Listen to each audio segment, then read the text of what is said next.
Hello, friends.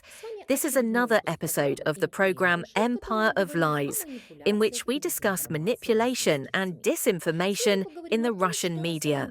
When war becomes every day, what Solovyov really says about peace, weapons, and victory.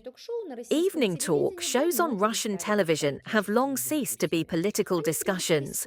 They have become platforms for creating a new norm, a norm of war, a norm of violence, a norm of impunity. Vladimir Solovyov's latest broadcast is a brutally frank example. There are no more excuses, metaphors, or diplomatic phrases. There is a straightforward statement. We need to hit NATO countries. We won't play by their rules.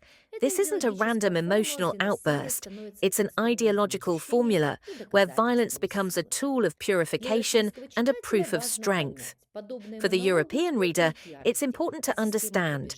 Such monologues aren't a cry of rage, but a system of beliefs through which Moscow explains war, peace, and its own role in the world. 1. Nuclear strike as a conversational clue. They're firing tomahawks. Go for a dirty nuclear strike. What's the problem? Solovyov says on air. This phrase is presented not as a shock, but as a mundane comment. The rhetoric of unscrewing the cap devalues the very idea of a nuclear taboo. Destruction is perceived as a technical option. In a Western context, this would sound extreme, but within the Russian media environment, it's already a normalization technique.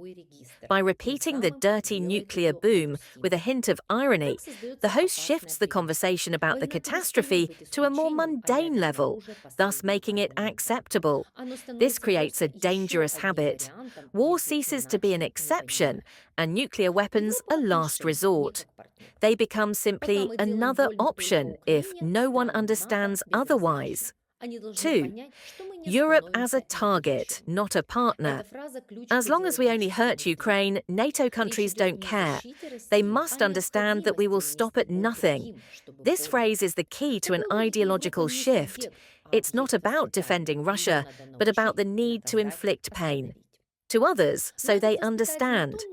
In this logic, Europe is not the subject, but the object of education. It must be taught, punished, stopped. But this educational tone doesn't convey real confidence. It betrays a besieged fortress complex. The less the world fears,